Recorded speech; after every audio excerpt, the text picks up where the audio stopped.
Salut à tous, ravi de vous retrouver. On ne va pas supprimer les cryptos ce matin parce que je pense que des petites choses pourraient se passer dans les prochaines heures. Alors bon, qu'on soit bien conscient, en 2 heures c'est toujours très mou, mais on est sur les zones support qui, je pense, vont pas tarder à travailler. Alors comme d'hab, je vous rappelle, un nouvel algorithme, je le développe, je l'améliore, je le teste, je l'améliore, je le teste, je l'améliore, je l'utilise, je l'améliore, enfin je le publie, je l'améliore, je le publie, je l'améliore, je le publie, je l'améliore. Voilà. Là pour le moment, je pense que je suis à la phase où je vais vous le publier. Mais je suis toujours en train donc de rechercher des patterns dessus, de voir comment je peux l'améliorer, voir des trucs comme ça. J'ai remarqué pas mal de patterns qui sont assez intéressantes, notamment une quand vous avez des trucs comme ça. C'est-à-dire qu'en fait, vous allez voir les canaux de court terme et de long terme se chevaucher avec le canal de long terme dans le sens inverse. C'est souvent très bon signe, ça annonce des breakouts. C'est-à-dire qu'en fait, le marché, quand je le vois souvent faire comme ça, ça veut dire qu'au bout d'un moment, il va se déclencher. Vous voyez, là, en 2 heures, on a une petite bougie un peu impulsive. Alors attention, il faut qu'elle tienne. Je vous rappelle qu'il faut que ça s'arrête parce que combien de fois on a tenté et ça passe pas. Donc c'est le but de la compression de volatilité, il se passe rien. Vous voyez plein de bougies qui vous laissent penser que ça y est, il faut y aller. Non. Bon, au bout d'un moment, il y en a une qui va partir, ça, il n'y a pas de souci. Et vous savez, ça va être volatile. Donc peut-être pas autant que ça, mais il faut s'attendre à un marché pareil. Je pense que ça va se produire dans pas longtemps. Pour être franc, je pense même que c'est probablement dans les prochains jours, voire ce week-end, que ça risque de se passer. Parce que si ça marche bien ici, si on rebondit sur cette médiane cette fois et qu'on va enfin chercher les zones de break, les 6008, je pense que cette fois ça va passer comme dans du beurre pour venir dire bonjour aux 7004 et donc les déborder. Venir ici, pof, essayer le breakout et probablement échouer. Donc essayer de déclencher quelques stops par là, mais je pense qu'on n'ira pas chercher en ligne droite non plus les 8004, 8005. Je pense qu'on ira d'abord chercher cette zone-là, ranger un peu, puis breaker. Voilà. Donc on va essayer d'aller voir ça dans les prochains jours. Mais voilà, là c'est cool, en direct c'est une belle bougie, en 2 heures on n'en fait pas souvent des comme ça. Donc je trouve que c'est assez intéressant. Ethereum se réveille, ça se produit là en direct. Honnêtement, il y a 10 minutes je vous aurais dit qu'il se passait que dalle. Et là d'un coup ça se réveille un peu. Alors à voir si ces clôtures tiennent. C'est important. Mais là, moi, ce que je vois devant moi m'intéresse beaucoup, puisque ça bouge enfin sur les cryptos. Voilà, super. Voilà, ça c'est bon, ça c'est plaisant. Donc là, il faudrait que ça poursuive et que ça déclenche enfin les breakouts. Sur la partie Ether, il faudrait qu'on sorte enfin de cette zone maras des 250, sortir du canal de long terme, donc du canal daily, celui-là. Et là, bam, si on en sort, là, ça va être chouette. Là, je pense qu'on va avoir des beaux mouvements.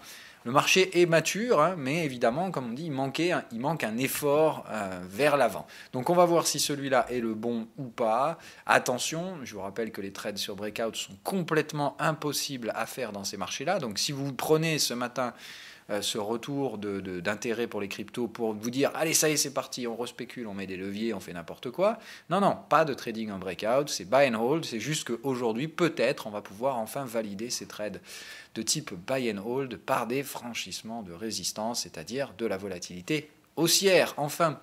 Voilà, donc on va voir tout ça à surveiller donc en clôture ce soir.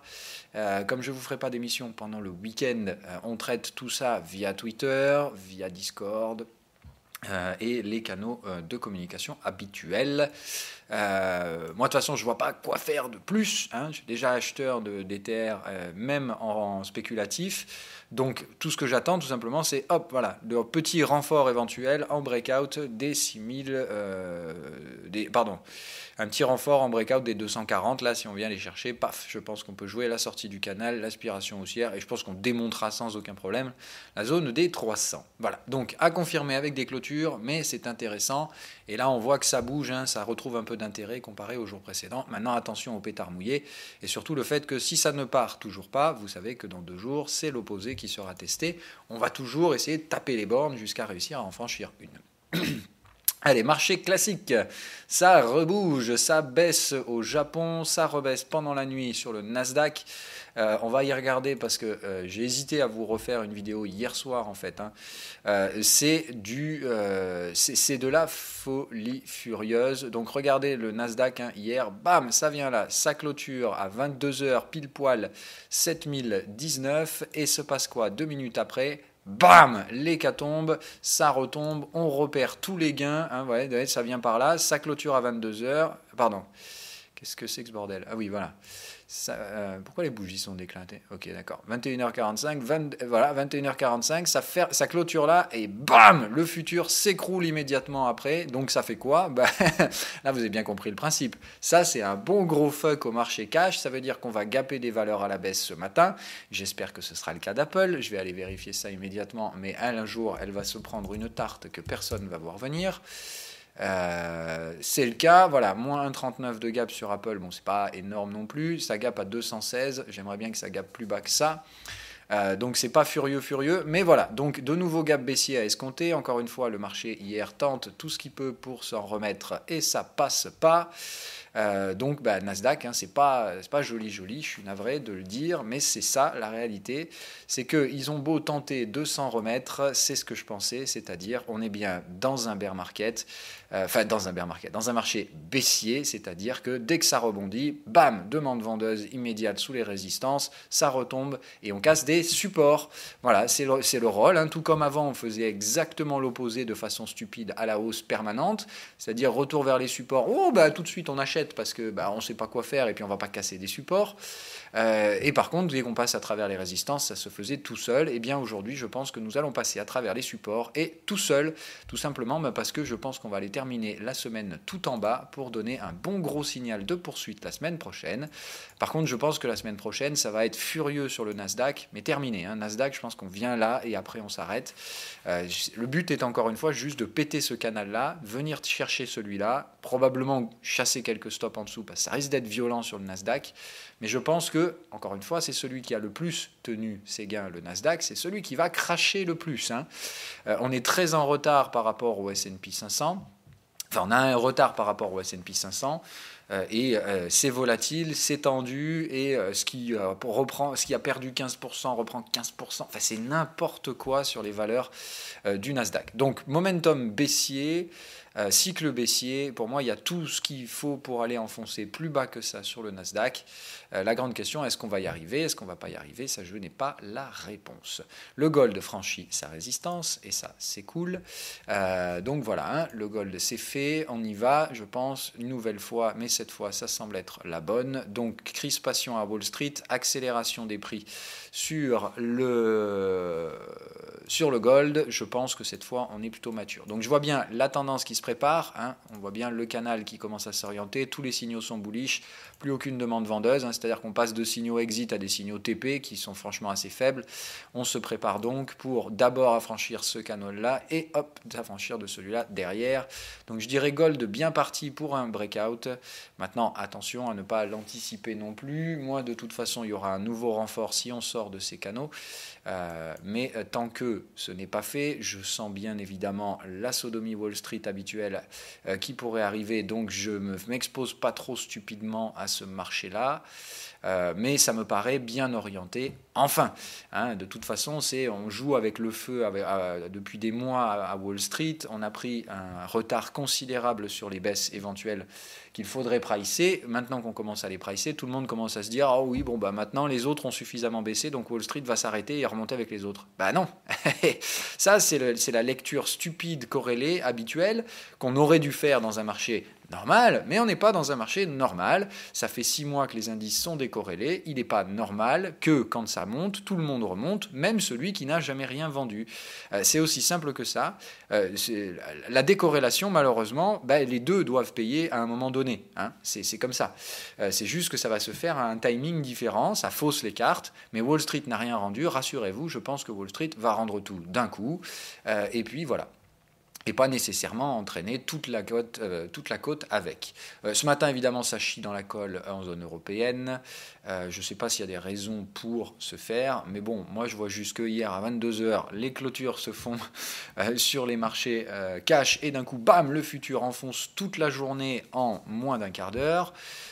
C'est pas très bon signe, encore une fois, mais bon, c'est qu'il y a dû y avoir des publications de résultats pas fantastiques.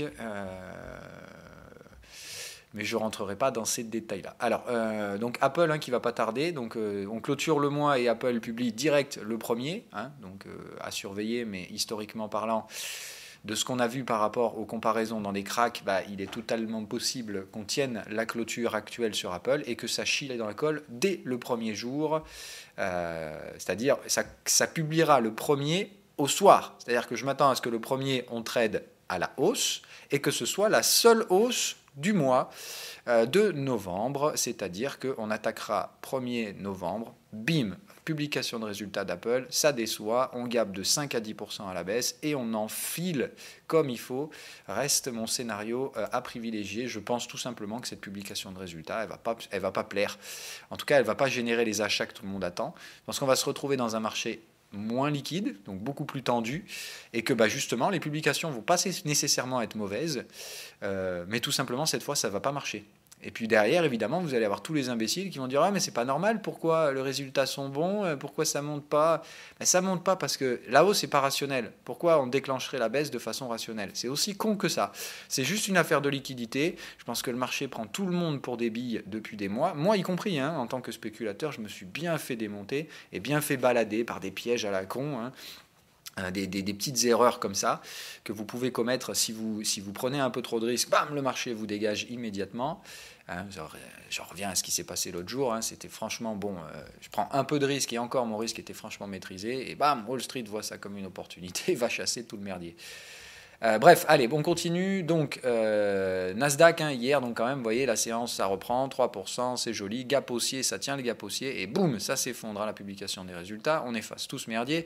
Donc, d'un point de vue cash only, c'est pas bon. Ça veut dire qu'on va réouvrir probablement ce matin par là, et là, ça veut dire accélération. C'est-à-dire que vous prenez tac, tac, vous voyez bien le canal, on revient dans le canal. Le risque, c'est bam, effectivement, je vous dis, la grosse cartouchasse, elle risque d'arriver sur le Nasdaq, et elle risque d'arriver, selon moi, aujourd'hui, c'est-à-dire aujourd'hui, bam, on revient en bas, on cote, lundi, gap baissier, et ensuite on enfonce avec Apple, j'espère, le soir. Donc à surveiller, mais moi je n'enlève pas mes Nasdaq tant qu'on n'atteint pas les zones escomptées. Donc voilà, si ça rebondit, je leur dis bravo à mes chers amis américains, mais j'y crois pas une seule seconde.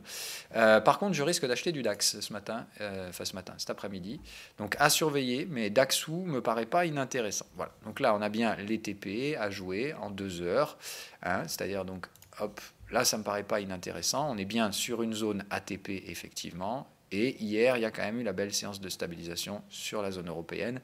Aujourd'hui on revient chercher, j'aimerais voir, c'est-à-dire que là je vais pas acheter en l'état, c'est qu'un TP, et je veux voir du coup si le marché tient ce support ou si on va chasser dessous.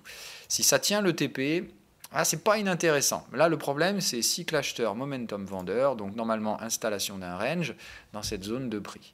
D'accord? Donc là, quel est le trading que vous feriez ce matin? On réapplique la stratégie intraday d'hier. Quel est le contexte si vous tradez en 15 minutes aujourd'hui?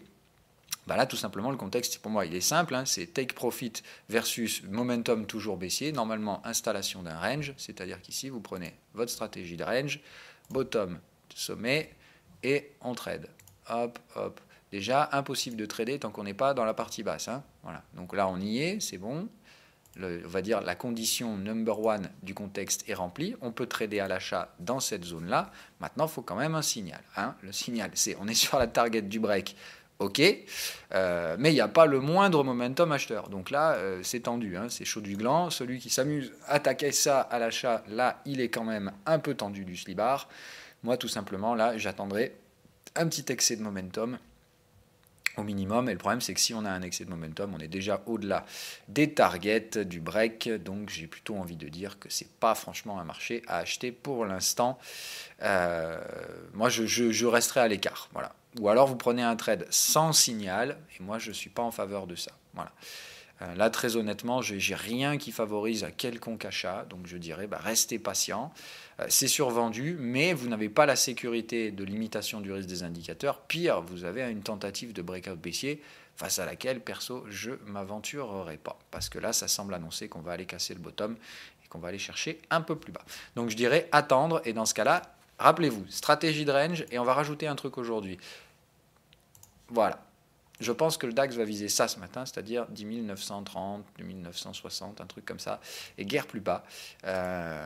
Parce que pour moi, on reste dans un range, il n'y a pas de souci, on reste dans un range, mais je pense que dans ce cas-là, on visera la zone de correction étendue, à savoir donc les un peu sous les 11 000 là, histoire d'aller imprimer quelques headlines à droite à gauche. Le DAX passe sous les 11 000, voilà. Mais je pense qu'ici il y a un achat à jouer ce matin, donc dans la zone des 960, 935, avec un petit signal de momentum, ça suffira pour ma part pour racheter ça. Voilà, donc à voir, mais soit ici on a un signal de reprise haussière assez net, et dans ce cas ça peut être jouable. Vous voyez, si genre là ça se reprend bien d'un coup, essayez de jouer peut-être un petit achat en breakout, un petit breakout de cette mèche là par exemple, en breakout aussi ici, mais avec un stop là-dessous, et donc un levier très faible. Évidemment on vise que le niveau de breakout, on vise la traversée de la zone neuneu, quoi. Entre guillemets. Moi, je viserais plutôt ça. C'est-à-dire que côté DAX, je ferais plutôt ça. J'attendrai là, je ne me mettrai pas vendeur, j'attendrai gentiment que le marché vienne jouer la cassure. Éventuellement, jouer cette cassure, c'est-à-dire pour ceux qui veulent, là, un petit trade, bam, sur breakout, essayer de jouer une vingtaine de points sur le breakout, puis attendre que ça purge et venir jouer un achat ici. Et vous payez votre stop de l'achat avec la petite vente de cassure, mais c'est tout ce que je ferai sur mon pote le DAX. Donc là, je vais me mettre une petite alerte ici, voilà, pour essayer de jouer le breakout. C'est tout ce que je ferai donc ce matin en intraday, là, vers la fin de matinée, essayer de racler peut-être quelques petits points en bonus. Allez, on bouge. Qu'est-ce que j'ai d'autre à vous dire? Alors, on va regarder JPN. Ok, pas cataclysmique. Shanghai, on se maintient dans le range. Ok, la stratégie pour le moment est bien respectée. Donc, effectivement, on marque ce range. On est toujours sous la partie médiane, donc toujours sous la zone pression baissière. Mais je pense qu'ici le range se maintient, donc on va voir, mais Shanghai me paraît pas inintéressant, et on en revient donc à ce qu'on a dit l'autre jour, les achats Xiaomi commencent à devenir intéressants pour ma part, j'y réfléchis de plus en plus, j'attends simplement des petits signaux pour confirmer et limiter mon risque. Je pense que ça peut aller un peu plus bas, voilà, mais voilà, je dirais dans ce timing-là, là, vraiment celui où on sera venu chercher le range à partie haute une nouvelle fois et qu'on reviendra chasser sous la médiane, honnêtement, voilà, une fois que ça se sera fait, ici, je pense que c'est le timing sur lequel je vais vraiment acheter du Xiaomi, si j'en achète déjà pas dans les prochains jours. Voilà. Ok, allez, les taux, ça se replie, ok, ça devient intéressant, mais pas en zone euro. Alors là, on arrive vraiment sur du n'importe quoi. Là, c'est complètement fou quand même. Là, 0,36 sur un 10 ans allemand, il y a un réel gros problème et il va falloir se poser la question. Moi, je suis toujours à l'achat des Bunds, à la vente des Bunds, pardon, donc à l'achat de ces taux. On revient sur mes prix d'entrée, c'est absolument anormal, mais absolument anormal. C'est-à-dire que là, on va vers un crack obligataire en zone euro, tout simplement, parce que là, le marché se prévoit que, en gros, Draghi, c'est all-in forever, l'argent arrivera toujours, il n'y a aucun souci, le soutien monétaire ne s'arrêtera pas, comme les marchés crise, forcément la BCE n'arrêtera pas. Voilà ce que se dit le marché. C'est une énorme erreur, c'est une énormissime erreur. C'est pas à la BCE de payer les pots cassés des stratégies stupides de Wall Street, clairement pas. Et ça va très mal finir ce jeu de dupes de banquiers centraux à dire vous inquiétez pas, dès qu'il y a un problème, on est là pour assurer les conneries que vous pourriez faire. Ça fonctionne pas comme ça. Voilà, ça ne fonctionne vraiment pas comme ça. Ça ne va faire qu'amplifier la profondeur de la crise si on continue à jouer ce jeu dangereux sur les taux et surtout les taux allemands. Donc un marché illiquide, très peu de demandes de dette de la part de l'Allemagne, une économie proche de la récession enfin pas proche de la récession, mais il y a des signaux très inquiétants côté Allemagne de ralentissement économique. Donc bon, moi j'avance toujours. Mon but c'est de savoir quel est le prochain mouvement, pas de savoir qu'est-ce qui se passe actuellement. Donc signaux de ralentissement, pour moi, ça veut dire boum, après 10 ans de croissance, on va vers la récession. Le prochain mouvement, c'est effectivement, on va probablement se casser la gueule encore plus fort sur l'économie allemande. Ça va commencer à se voir dans les chiffres et forcément, voilà. La différence, c'est que c'est déjà bien pricé, je pense, par le marché, ces ralentissements économiques en Allemagne, mais par contre, côté taux, que dalle. Alors à côté taux, que dalle. Pourquoi ? Parce que la BCE achète tous les bunds qui circulent et puis que forcément, derrière, ça baisse complètement le niveau des taux en Allemagne qui sont sur des niveaux complètement fous. Mais ce n'est pas parce que l'Allemagne est en super bonne santé, c'est simplement parce que l'Allemagne émet très peu de dettes et que la BCE en est très friande de cette dette-là parce qu'elle se sert de la dette allemande, qui est très bien pricée, pour globaliser dans son bilan avec les dettes de merde, type italienne et compagnie, qui sont un peu plus embêtantes. C'est vraiment ça le problème, c'est que aujourd'hui la BCE, elle achète tous les bunds. Et qu'est-ce qui va se passer demain quand elle n'achètera pas tous les Bunds? Voilà. À quel prix on va pricer une obligation à 10 ans allemande d'une économie qui va se retrouver probablement au bord de la récession? Pour moi, je suis désolé, une économie au bord de la récession, c'est 3% au minimum, 4, 5 en taux d'intérêt dans un cadre normal. C'est-à-dire, en fait, dans un cadre sans BCE, voilà ce qu'on a, hein, je suis désolé. Ça, c'est un pricing de taux normal. Hein, voilà, crise de 2008, 4%, c'était normal. Ça, c'est magique, c'est l'intervention de la BCE. Mais c'est fini pour moi, tout ça. Enfin, je suis désolé, on est à la fin d'un cycle, à la fin d'une ère. Donc je pense qu'au bout d'un moment, là, il va falloir que les taux, on se pose la vraie bonne question. Qu'est-ce qu'on fout là? Qu'est-ce qu'on fout réellement là? Est-ce que c'est normal? Ou est-ce qu'au contraire, on va vers un choc obligataire majeur à force de faire ce genre de bêtises-là? Donc moi, je pense toujours que c'est le cas. Maintenant, mon contrat, il est à expiration mi-décembre, enfin 15 décembre. Jusqu'au 15 décembre, ce trade restera actif pour ma part. Mais là, je trouve ça absolument rocambolesque, ce que j'ai en face de moi. C'est anormal. C'est une énorme distorsion de marché. Encore une fois, ça fait des mois que le marché fait n'importe quoi. Au bout d'un moment, ça va commencer à merder. Mais pour l'instant, voilà. Le système schéma habituel, on se rapatrie sur les taux quand on a peur, tout va bien. Ça, c'est ce qu'on fait dans un schéma de croissance, hein, on se rapatrie sur les taux. Le problème, c'est qu'au bout d'un moment, on ne se rapatrie pas sur les taux quand on a peur réellement de passer en récession. Donc, je pense que cette peur-là, elle ne va pas tarder à arriver. Donc, je vois le double ciseau se refermer sur les taux à 10 ans, la sortie du QE plus la projection du marché vers le forte probabilité de se taper une récession, ce qui fait que les contrats de taux ne vont pas nécessairement être la meilleure option, en tout cas pas sur ces prix-là. Voilà, tout simplement, les gens qui vont acheter des obligations ne vont pas acheter des obligations qui valent 0,36%. On va acheter des obligations qui rémunèrent 3-4% pour essayer de passer la crise comme ça. Tout simplement. Dans une crise, on a de l'inflation. C'est pas compliqué. Donc, si vous attendez une inflation à 3 à 3,5% en zone européenne, ce qui est franchement un strict minimum, et à mon avis, on aura plus que ça, toute obligation qui rémunère moins que l'inflation, c'est de l'argent que vous perdez. Hein, donc là, par exemple, si vous aujourd'hui vous dites, allez, bon, je sais pas trop quoi faire de mon pognon, j'ai peur d'une crise. Allez, en qui j'ai confiance? L'Allemagne, ils sont trop forts. Je vais aller acheter des obligations à 10 ans. Bon, voilà, c'est cool, ça vous garantit un revenu sur le capital dans 10 ans, et puis normalement, l'État ne fera pas défaut. Donc, pas de risque de défaut, évidemment, petite rémunération, mais là, si on veut rémunérer 0,36 par an sur 10 ans, alors que l'inflation, c'est 3,5, vous perdez 3% par an sur votre capital. Et autant vous dire que c'est pas rien non plus. Bon, alors, je vous dis souvent, en temps de crise, l'important, c'est d'essayer de perdre le moins déjà. Et essayer de gagner de l'argent en temps de crise, c'est encore mieux, mais c'est plus compliqué. Donc on va voir, mais moi je pense que les taux, c'est quand même très dangereux. Donc on voit que le marché ne suit absolument pas la technique. Hein. Ici, on est survendu et le marché fait quoi? Ah ben non, on continue, il n'y a pas de souci.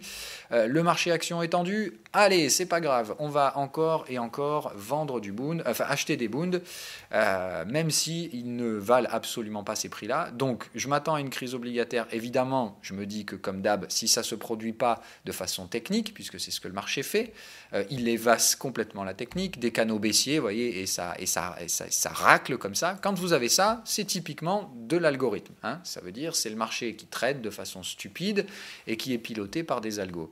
Donc quand on fait ça, c'est pas grave, ça arrive. Malheureusement, ça arrive de plus en plus maintenant parce que le marché est complètement robotisé et piloté par des stratégies qui sont parfois assez proches de la manipulation.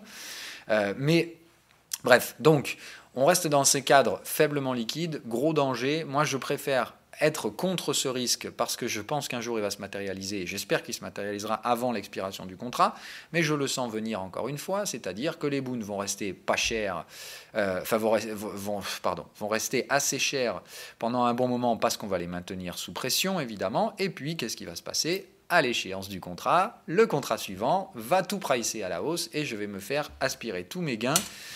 Tout simplement, regardez, on va le faire comme ça. En fait, les Bunds, si vous les prenez... Voilà. Le problème du Bund, c'est qu'il y a des gaps. Voilà. Il y a des gros gaps. Regardez par exemple l'échéance de septembre. Voyez, hop, moi je vendais les Bunds dans toute cette zone-là, il se passe quoi? Hop, le contrat clôture ici, et boum, le contrat suivant, il rouvre là. Voilà. Et comment vous faites? Vous ne pouvez pas récupérer toute cette portion de prix. C'est-à-dire que vous prenez le risque ici, pendant des mois, de trader le contrat pour obtenir ce gain-là, et le marché fait quoi? Ah ben non, attends, le gain, je ne te le donne pas, Coco. Je vais te le voler grâce à une expiration, c'est-à-dire je te baise la gueule à cause du futur, et après, ton gain, tu l'auras pas. Tu as pris le risque. J'ai pas pris de perte pour l'instant à vendre les Bunds, mais malheureusement, il est impossible dans ce marché de prendre des gains parce que le marché joue la montre, joue les expirations, et vous baise la gueule en tant que spéculateur. Vous ne pouvez pas spéculer à la baisse aujourd'hui sur des Bunds. Pourquoi? Parce que le marché est piloté. Le marché est complètement manipulé et on ne vous laisse pas profiter de la baisse des Bunds, tout simplement parce qu'à chaque fois, on racle les contrats futurs, on manipule la volatilité, enfin la liquidité, et tout simplement on fait en sorte que on relâche tout sur l'expiration trimestrielle, et puis derrière on repart un nouveau coup. Donc on vous laisse une possibilité de prendre des gains, mais encore une fois, j'ai pas pris beaucoup de gains ici sur le Bund, j'en ai pris quand même, cette fois je me suis pas fait baiser, mais voilà, on est encore en train de faire n'importe quoi. Ici on n'a rien à y faire, et on y vient quand même. Pourquoi? On va essayer de racler encore une fois, on va essayer de racler du vendeur, de Bund, et puis on va faire quoi derrière? On va finir l'expiration ici, et puis derrière, boum, nouvelle échéance baissière, et on va réouvrir les prochains contrats ici, et la crise démarrera après, éventuellement. Donc voilà, le problème c'est ça qui m'énerve, c'est que quand tu joues, mais qu'en plus de ça, tu joues avec des espérances, tu joues... c'est pas un jeu équitable, voilà, c'est ça que je veux dire. C'est que là, tu prends un risque, mais en plus de ça, on t'enlève le rendement, mais pas parce que tu as eu tort, on t'enlève le rendement parce que c'est comme ça, parce que le marché est triché, c'est de la triche, voilà, pour moi, je perçois ça comme ça, mais c'est comme ça, je vous ai dit, le marché, malheureusement, il est assez difficile, mais là, ce qui est con, c'est que on prend un risque, et en plus de ça, on se fait manipuler par le marché, donc c'est quand même pas très cool. J'espère bien, évidemment, être là le jour où, évidemment, toutes ces conneries, ça va se payer, qu'on soit bien d'accord, une distorsion et une manipulation, c'est un effet passager qui aura des conséquences néfastes ensuite. Ça veut dire, en gros, on sait que c'est pas bien, mais on le fait, fuck off, et on paiera les pots cassés plus tard. Donc je veux être là le jour où le Bund, ça va dérailler complet, mais pour l'instant, il n'y a pas de souci. Et ça s'appelle, pour l'instant, miser un peu contre une banque centrale. Enfin, pas miser contre, mais être la contrepartie d'une banque centrale. C'est quand même pas fantastique en termes de choix, mais moi je le fais parce que je pense tout simplement que ça va chier dans la colle et que au bout d'un moment quand même un Bund à 0,30 en fin de cycle, il va falloir se poser réellement la question du rôle de la stabilité financière de la BCE, et est-ce qu'elle n'est pas là en train de créer la plus grosse instabilité qu'on ait jamais vue dans les marchés, puisque tout simplement, là, un Bund en crise en Allemagne, c'est 3%. Donc un Bund à 3% alors qu'aujourd'hui on price 0,30, ça veut dire que théoriquement, le jour où on passe en récession en Allemagne, on aura 300 points de base de retard.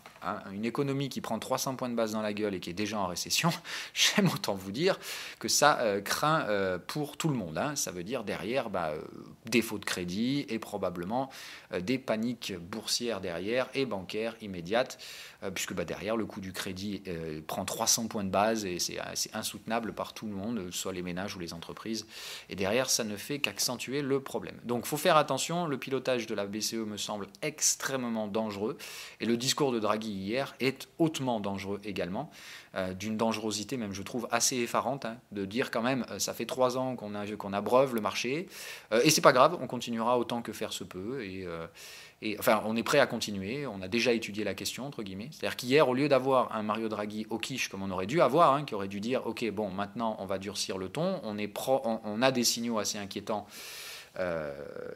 il serait peut-être temps, justement, d'arrêter la politique monétaire accommodante, parce que le problème, c'est que si tu es accommodant en récession, je te raconte pas le merdier, si la récession s'enfonce. Qu'est-ce que tu peux faire de plus accommodant ? Tu veux faire quoi après? Tu veux faire de l'hélicoptère monnaie? C'est interdit par le système monétaire international. Donc voilà, le problème c'est ça, c'est de dire, oui, la BCE a certains outils, mais aujourd'hui elle les utilise déjà fort, et elle n'a pas une grosse marge de manœuvre. Si demain on va en récession, elle ne peut rien faire, la BCE. Donc son rôle de stabilité financière, elle ne le joue pas bien, là où pour le coup la Fed le fait très bien. La Fed, elle, se laisse une marge de manœuvre pour pouvoir rebaisser les taux au prochain cycle et favoriser l'investissement. On va faire quoi en zone euro? Passer à des taux négatifs? Vous croyez sérieusement que ça va marcher au bout d'un moment? Quand vous faites du taux négatif, je suis désolé. C'est juste une aberration folle. Soit tout le monde fait du taux négatif, soit personne. Il n'y a pas d'un côté l'Amérique qui rémunère des taux à 2%, et en zone euro, que dalle, limite, on vous paye pour prêter de l'argent. Non, limite, c'est vous qui payez pour prêter de l'argent. Parce que c'est ça le taux négatif. Ça veut dire vous prêtez à l'Allemagne à 10 ans, mais en plus de ça, l'Allemagne vous rend moins. c'est quand même beau, non? C'est quand même fou. Enfin, c'est vous qui payez l'Allemagne, qui lui payez un taux d'intérêt. Enfin, c'est d'une débilité affligeante, mais c'est comme ça. C'est le système dans lequel on est. Allez, donc gold, ça y est, là, ça se dirige vers les résistances, c'est pas mal du tout, ça va breaker. Allez, on va sur le forex, donc dollar. Le dollar ici sur cette zone très très très dangereuse, tente son breakout. J'ai toutes les raisons de penser que ça va pas passer, mais si ça passe, comme toujours, on va viser une zone et une seule. L'extension, voilà, 127, 138. Donc attention, pour moi ici, invalidation, ça voudra dire réduction des leviers, mais rien de plus que ça. Je pense toujours qu'on va chercher ces targets. Par contre, alors là, si on revient chercher le niveau de breakout, là, ça va devenir intéressant. Donc moi, ce que j'aimerais, c'est que ça se ratatine la gueule là sur le dollar, tout simplement breakout, et puis merde, non. Et dans ce cas-là, on se fait un joli running flat, c'est-à-dire tout simplement ça vient là, et bam, on va là derrière, et on va racler sous ce support. Alors dans ce cas-là, ce breakout là, je ne le prendrai pas, mais je prendrai évidemment le breakout de milieu de range en renfort, tout simplement. Donc voilà, l'objectif dans ce cas-là, ce sera de jouer ça, A, B et C. Donc là, normalement, on attend 5 vagues de baisse dans ce schéma. Je vous rappelle, c'est ce qu'on appelle un running flat. Donc ça fait A, B, C, 1, 2, 3, 4, 5. Okay, donc là, normalement, il faut attendre une structure de type tendanciel. Et d'accord, c'est-à-dire que c'est une vague plus impulsive et plus longue. Donc je m'attends à ce qu'on vienne par là. On vient de dire bonjour ici à la zone target 1 ou target. Et vous voyez, c'est beau, là cette fois j'ai mis les extensions hier, vous voyez, hop, et ce qui est magique là, c'est que quand on met les extensions sur le sommet, bam, regardez, le 100% vient pile poil se coller sur un support, 127 aussi. Moi j'adore quand ces occurrences techniques se mettent en place, parce que ça crée des clusters, ça crée des demandes, et forcément ça met des ordres dans les carnets. Donc on va voir si les robots vont chasser ces ordres-là, et si c'est le cas, évidemment ce ne sera pas pour me déplaire. Maintenant, si ça franchit la résistance ici, normalement ça fait A, B, C, d'accord, et dans ce cas-là on continuera de monter jusque-là, mais il faudra revendre dans tous les cas ici. Donc pour ma part, si ça franchit ici peut-être une réduction éventuelle des leviers, éventuelle, je ne sais pas, il faudra que je vois si je peux pricer jusque là-haut. Sinon, si le breakout continue, pour moi c'est un breakout de range, ça veut dire dans ce cas-là que la médiane de notre range sera ici, et que notre range s'installera donc sous la forme running flat, c'est-à-dire tac, tac, et hop, derrière, évidemment, on pourra remonter, éventuellement chasser des zones beaucoup, beaucoup plus hautes sur le dollar. Mais comme moi, je vois moins 7% sur le dollar, j'ai plutôt tendance à penser que ce qu'on va se taper, c'est un truc comme ça, c'est-à-dire une bonne grosse phase de baisse, on remonte dans le range, et ensuite, on va faire les moins 7, moins 8 du dollar. Sur la partie européenne, donc Mario Draghi qui rate complètement son intervention, à moins que le rôle ait été d'affaiblir encore une fois l'euro qui n'en a surtout pas besoin, mais bon, c'est pas grave, les voies de Mario sont impénétrables, mais je comprends pas sa politique monétaire, moi je préfère être franc, la politique européenne, la politique monétaire européenne, c'est un gros n'importe quoi, Le timing du QE, on n'aurait pas pu choisir pire en zone euro, c'est-à-dire qu'on a dépensé des centaines de milliards pour rien, dans le plus mauvais timing qui n'ait jamais été fait. Je veux dire, quel était l'intérêt de mettre un QE ici, dans un marché de l'euro qui était déjà baissier, qui l'aurait fait de toute façon, et pire que ça, comme les Américains... Pardon, on va y arriver. Comme les Américains étaient déjà en train de durcir la politique monétaire, il n'y avait pas de besoin, de l'assouplir. Il suffisait de rester dans une politique de taux bas. Il n'y avait pas besoin de faire du rachat d'actifs en plus. Donc, c'est too much. Ça ne servait à rien de faire baisser l'euro, surtout que ça n'a pas apporté beaucoup d'intérêt et d'attrait sur les valorisations boursières. Je vous laisse apprécier. Voilà, QE. Donc, on a fait quoi? Hop, voilà, QE. On a même réussi à casser les supports après l'installation du QE. C'est-à-dire qu'aujourd'hui, regardez au point où on en est. On est en train de coter les mêmes prix que ceux qu'on avait avant le QE. Ça fait 3 ans et demi qu'on injecte du pognon dans l'économie européenne. Ça n'a pas fait monter la valorisation boursière. Bravo. Chapeau, magnifique timing pour Monsieur Draghi. Non, non, c'est le pire travail de banquier central que j'ai jamais vu. Faut être honnête, franchement. C'est le travail le plus pourri qui ait jamais été fait, c'est-à-dire qu'au lieu d'apporter de la stabilité économique, le QE en zone euro, il a apporté de la volatilité. C'est-à-dire c'est l'objectif inverse de la BCE, elle est là pour stabiliser les prix, éviter la volatilité, elle fait quoi? Torrent de liquidité en fin de cycle. Ah, génial, bon, t'as tout compris toi.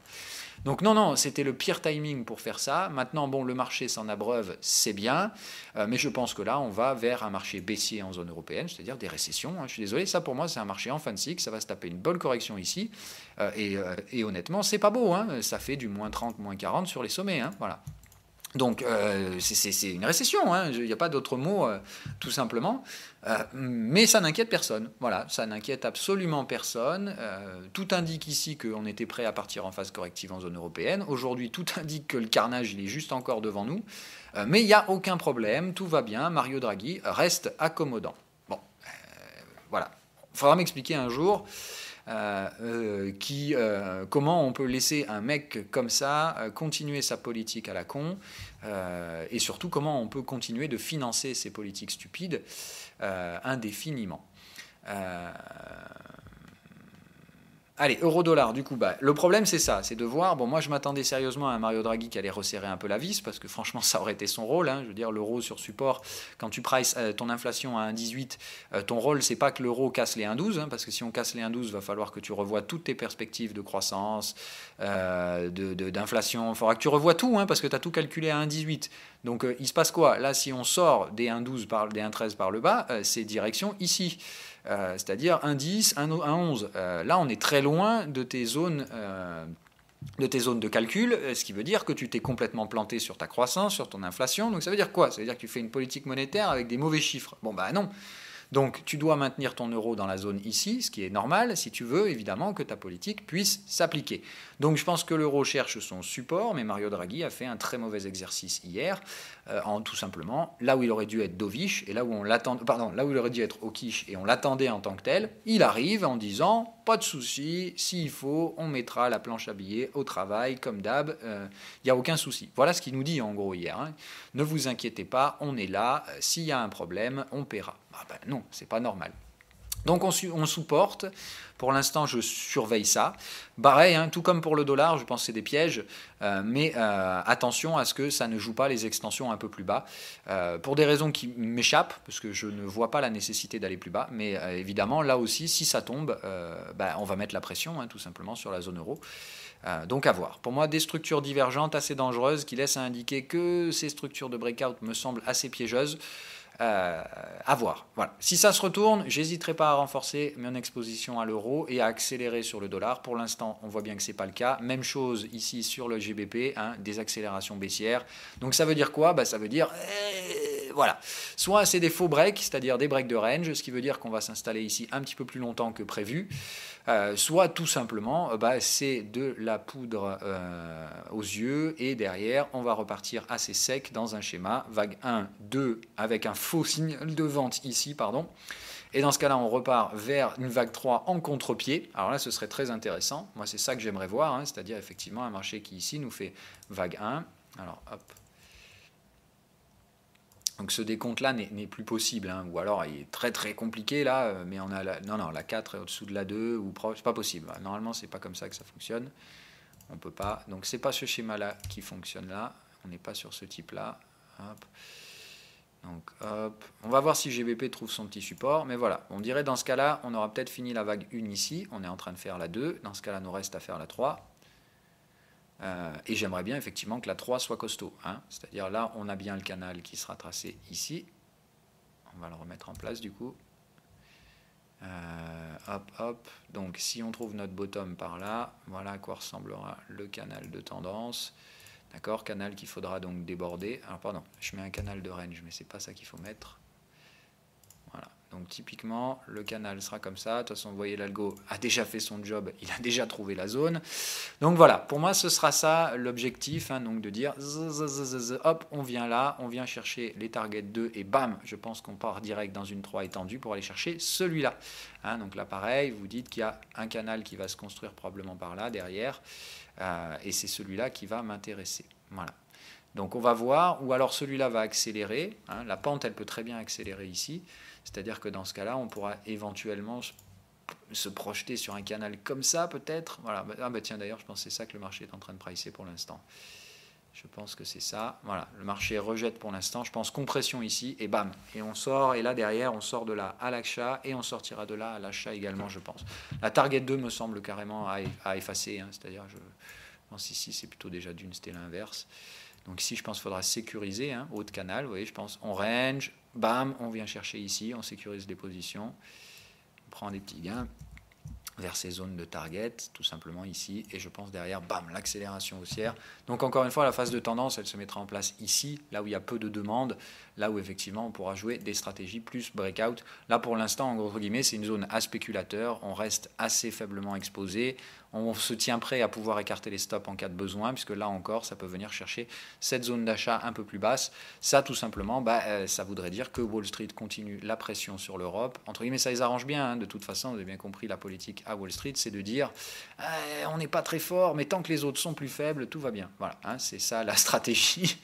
Elle est complètement conne, on ne va pas se leurrer, mais pour l'instant, ça fonctionne bien pour eux, c'est-à-dire tant qu'on tape plus fort sur les autres que ce qu'on tape sur nous, tout va bien. Dans ce cas-là, on attire les capitaux, notre dollar reste fort et personne ne s'inquiète. Donc le yen se renforce également ce matin, euro-yen, dollar-yen, c'est parti. Hein.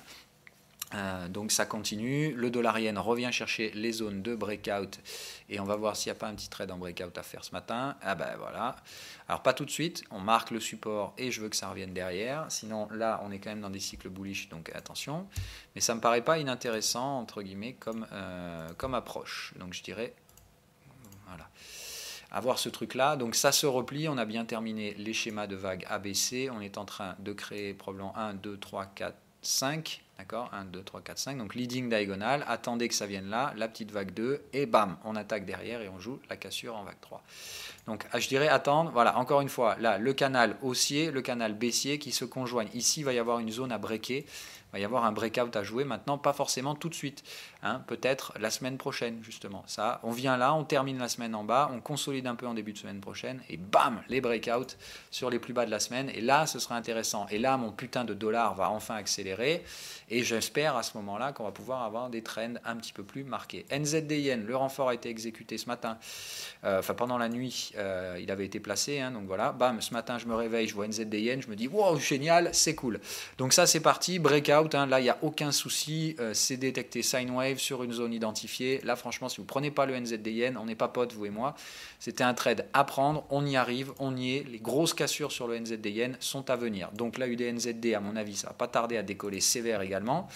Et NZD Yen, voilà, on est à l'aube de gros breakouts et ça va être moche, c'est-à-dire que là, ça va chuter assez fort puisqu'ici, il n'y a aucune zone de support. Donc on va évoluer dans des zones pas traitées depuis longtemps, donc le marché va se mettre en recherche de support et ça risque de ne pas être joli. Donc à suivre, mais NZD Yen, gros trade en perspective là-dessus. Moi, ça y est, je passe 5 sur 5, hein, donc je suis full levier sur le NZD Yen. C'est fait. Donc voilà, la UDNZD, on va le surveiller avant de passer à autre chose. Voilà, bon, UDNZD, pour moi, c'est toujours bien orienté. Le signal validé l'autre jour, ça se poursuit.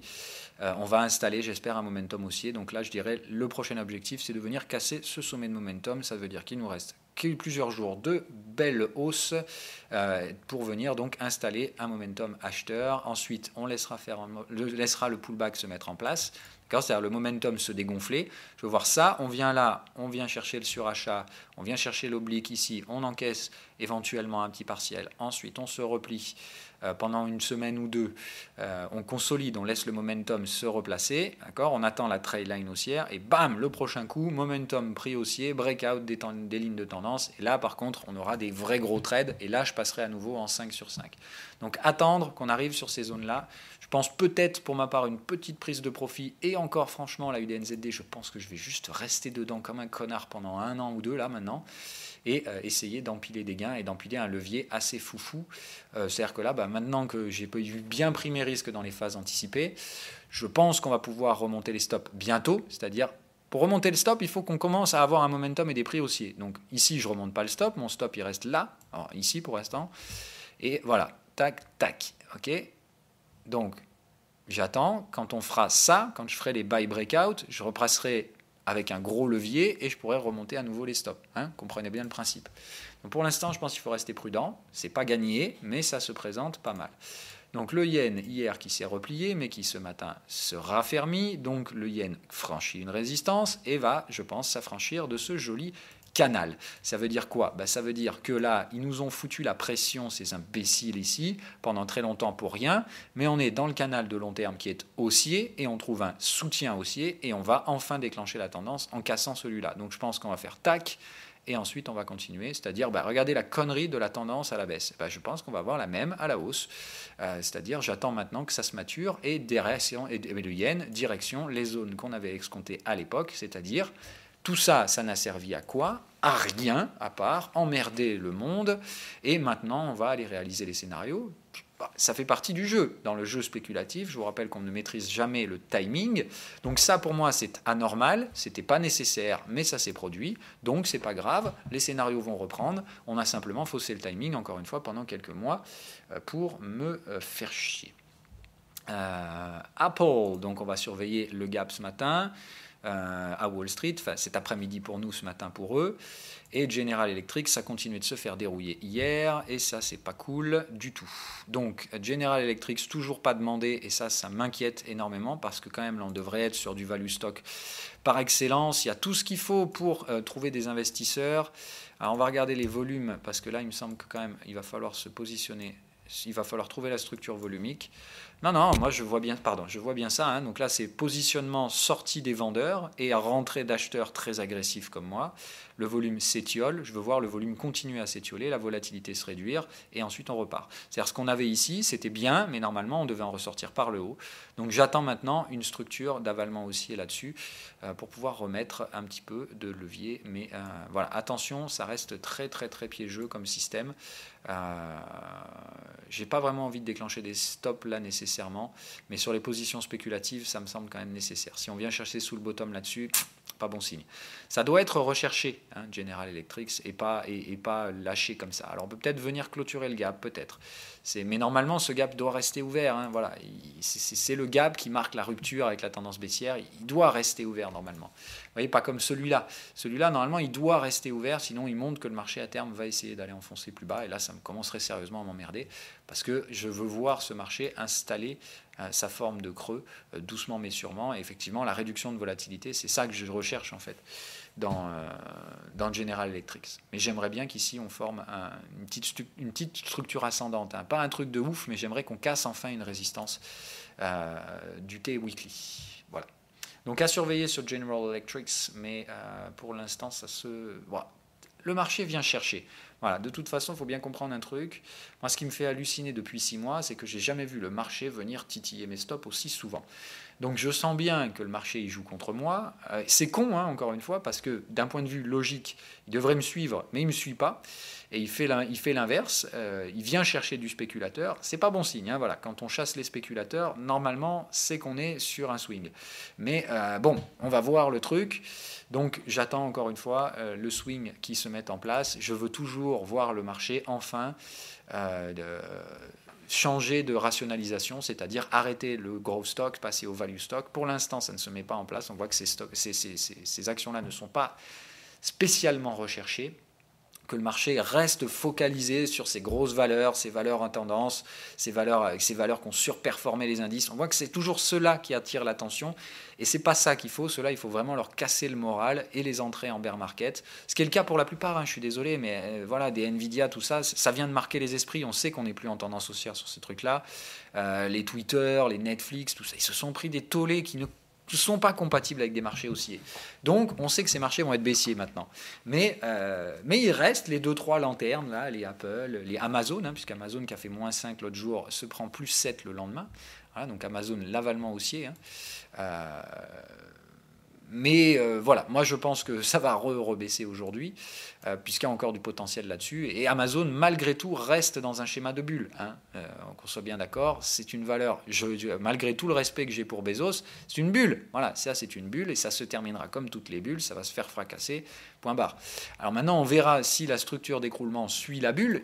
rappelez-vous, une bulle, ça fera chuter les valorisations, mais il y a des bulles qui vont éclater, qui vont déclencher des cracks, c'est-à-dire des valeurs qui vont rester baissières longtemps. Je pense que ça va être le cas d'Apple. Il y a juste des valeurs qui vont consolider, c'est-à-dire qu'ici vont se mettre baissières, puis consolider en 2 vagues. Voilà. Et ça, je pense que ce sera plus le cas d'Amazon, qui pour moi fera partie du prochain cycle économique. Donc je m'attends à une consolidation éclair, pas forcément à un crack, mais pour l'instant, je suis obligé de le trader comme tel. D'ailleurs, de toute façon, vous voyez, rappelez-vous les conditions d'un crack, quelles sont-elles? Il faut qu'il y ait une structure de volume particulière. Ici, on ne l'a pas pour moi sur Amazon. Pour moi, il n'y a pas la structure de volume qui laisse à penser à un crack ici. Voilà.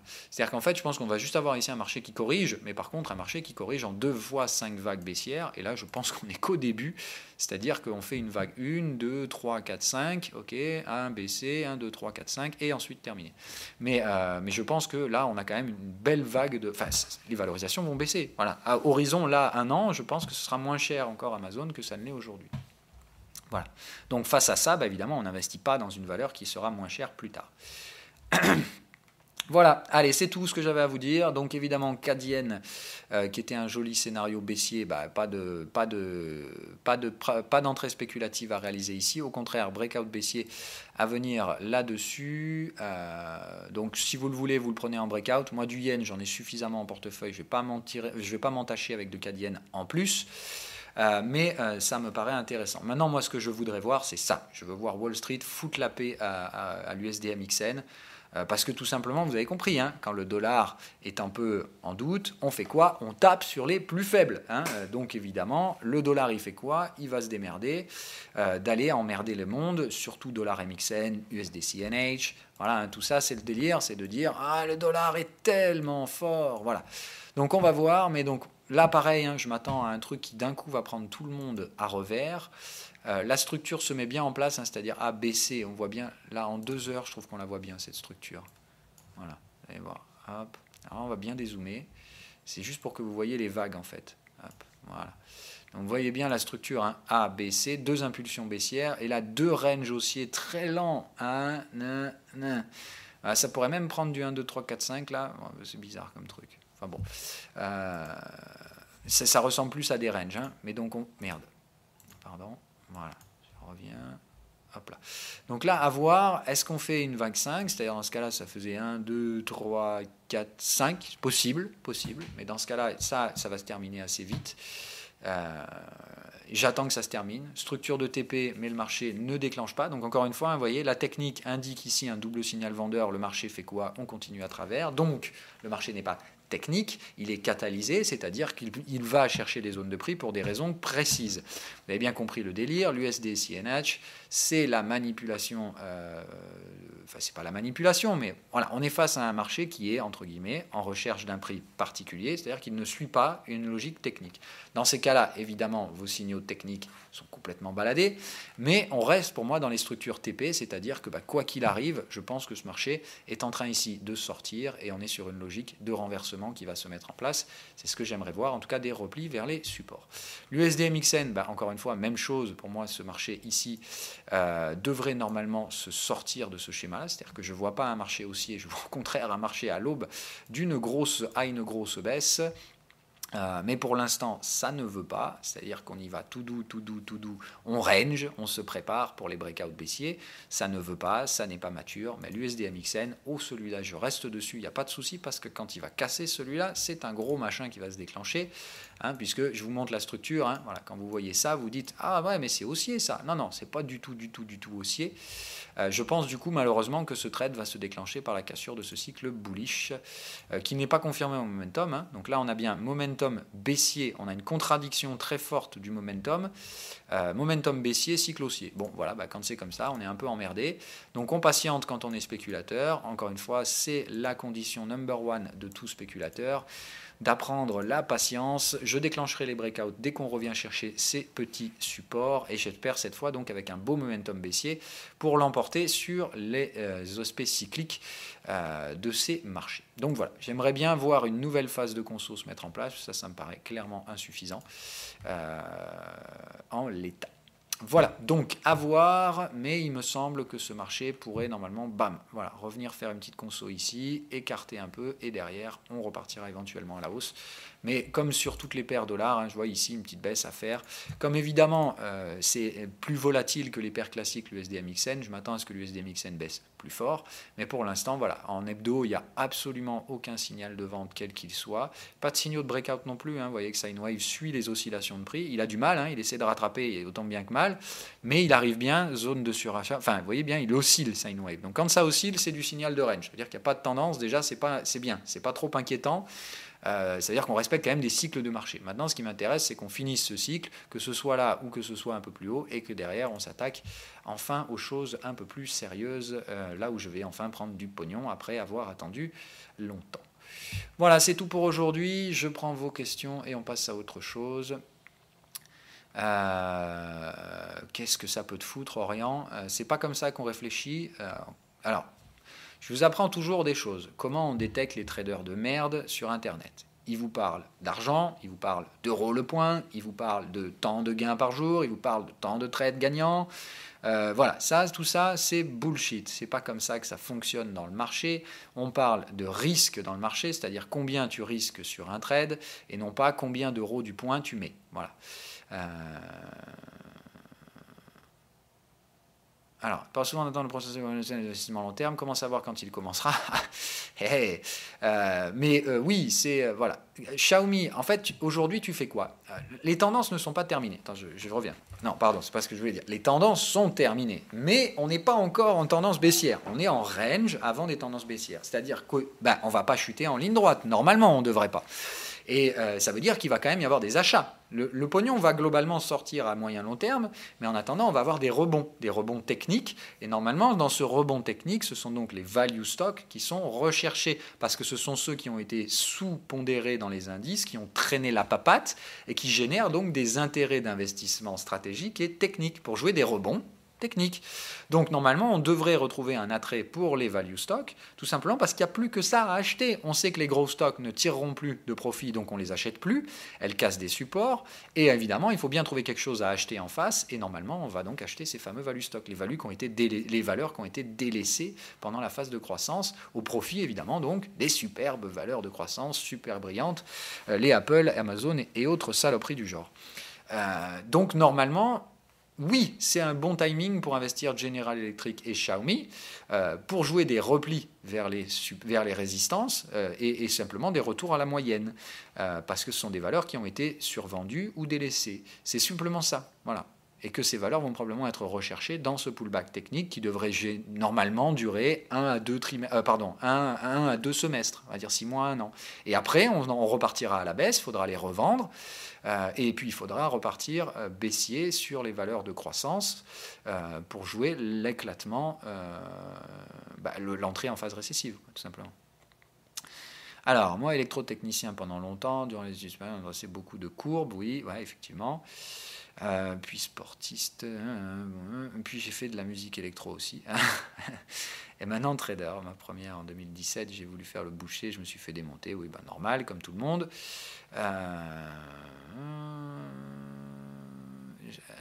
De ma volonté, je me veillais sur mon yacht avec des... Ah oui, tu te voyais sur ton yacht, bref, effectivement.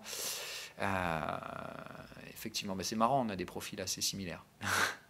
Alors, je suis essentiellement sur les cryptos, mais j'aimerais prendre un petit bag de Xiaomi, pas maintenant bien sûr. Alors si pourtant c'est pas, le timing est intéressant pour Xiaomi bien maintenant. Spéculatif, donc essayer de jouer le bas de range, attendre un signal me semble quand même nécessaire. Alors non, on fait pas uniquement une valeur. Alors si, mais dans ce cas-là, si tu as plusieurs, enfin si tu as un capital plus gros, mais si 1000 euros c'est ton capital d'investissement et que tu mets tout dans Xiaomi, on n'est pas d'accord parce que ça ne correspond pas à une stratégie d'investissement. C'est pas ce que je vous apprends à faire. Je vous apprends à répartir le risque.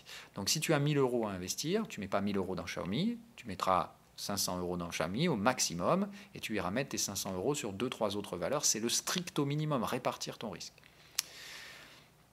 Feras-tu de l'intraday sur les cryptos aussi? Alors ça, je crois que j'ai déjà répondu à ça, mais non. Oui, la volatilité n'est plus assez forte, et puis on n'est pas sur une zone où la technicité va prendre le pas. On est sur une zone où on attend des flux, et ces flux pourront arriver n'importe quand. Donc je ne fais pas. Et puis de toute façon, les spreads sont beaucoup trop élevés, donc non.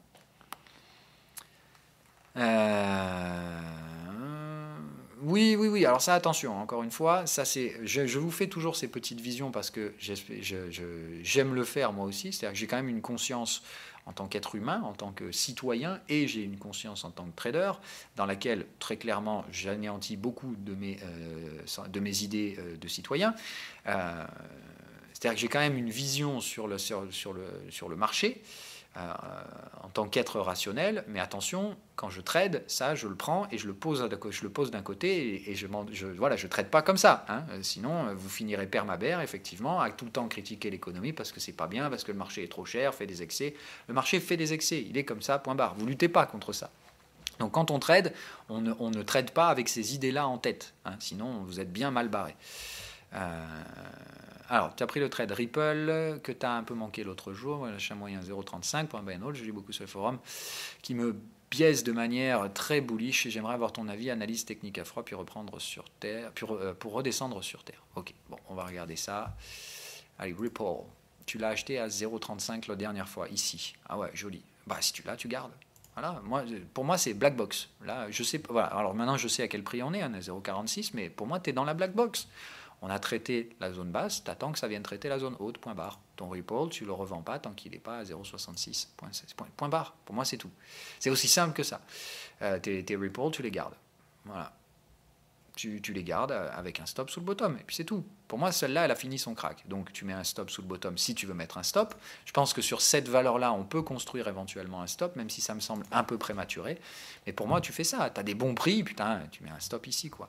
Surtout que c'est à 0,35, voilà, ça fait un stop de 30% pour viser des valeurs derrière assez intéressantes.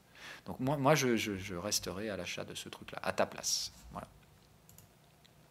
Ça ne veut pas dire il faut être supra bullish, super confiant, super machin et bidule.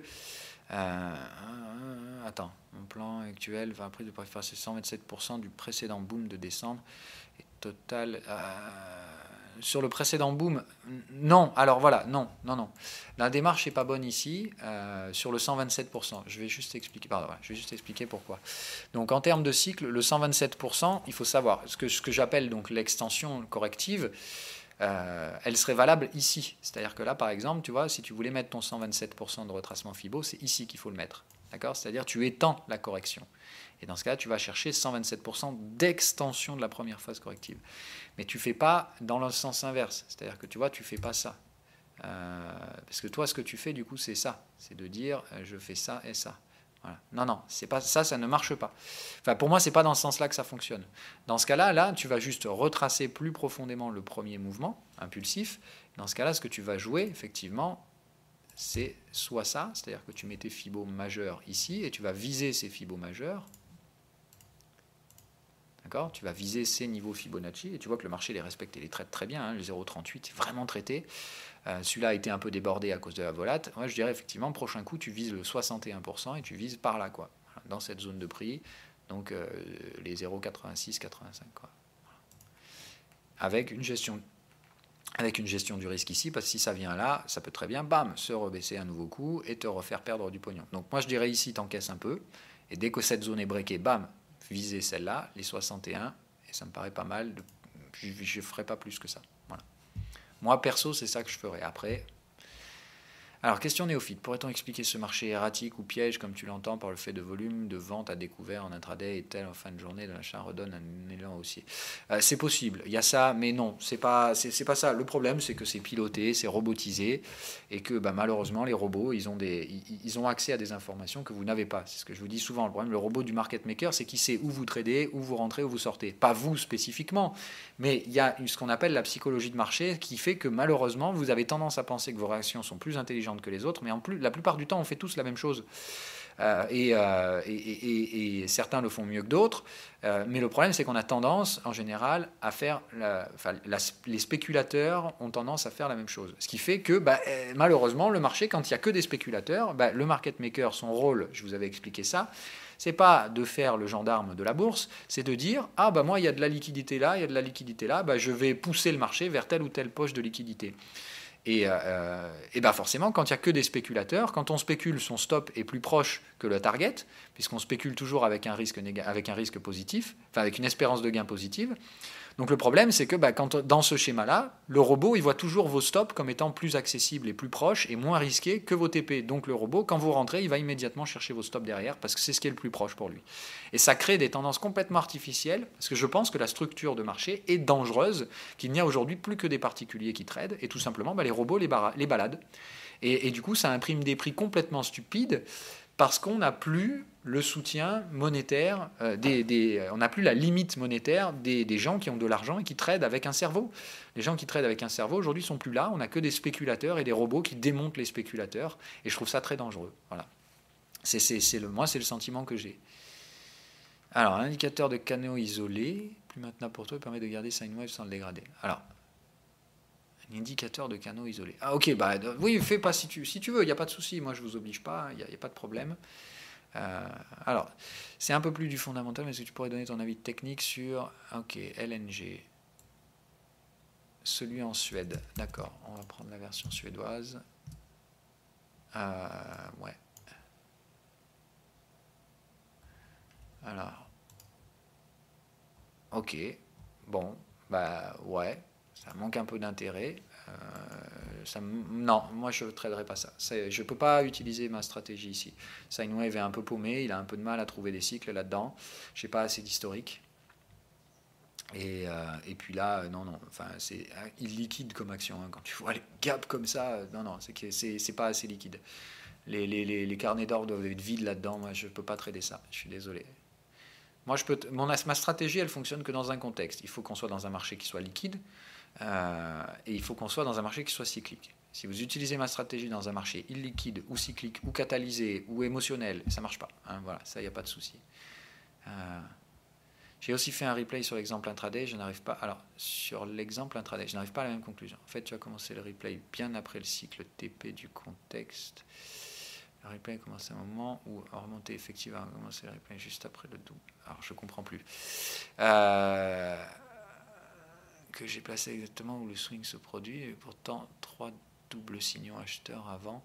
Oui. Alors, les 3 doubles signaux acheteurs avant, dans ce moment-là, tu n'avais pas ton TP effectivement sur le contexte en 15 minutes, ce qui fait que tu ne pouvais pas chercher des achats à ce moment-là.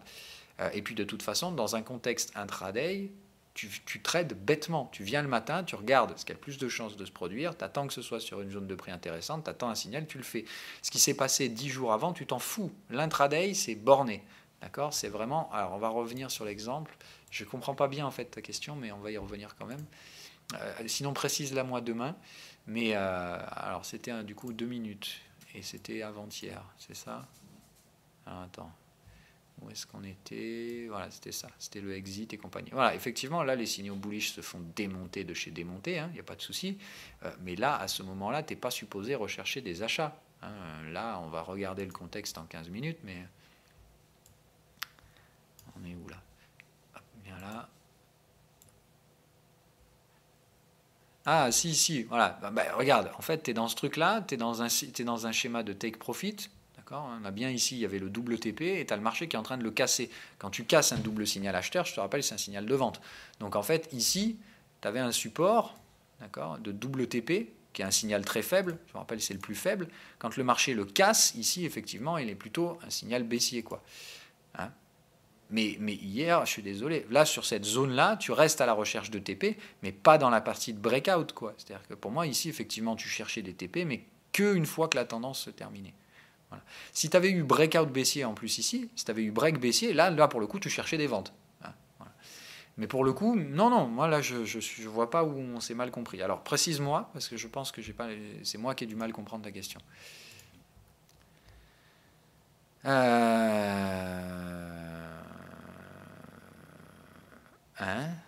Transformation de Tonton Rod. Qu'est-ce que j'ai dit à 23h28 ? Donc allez, on va voir du coup zone euro. On va essayer de voir le DAX si on pouvait trouver le bottom ce matin.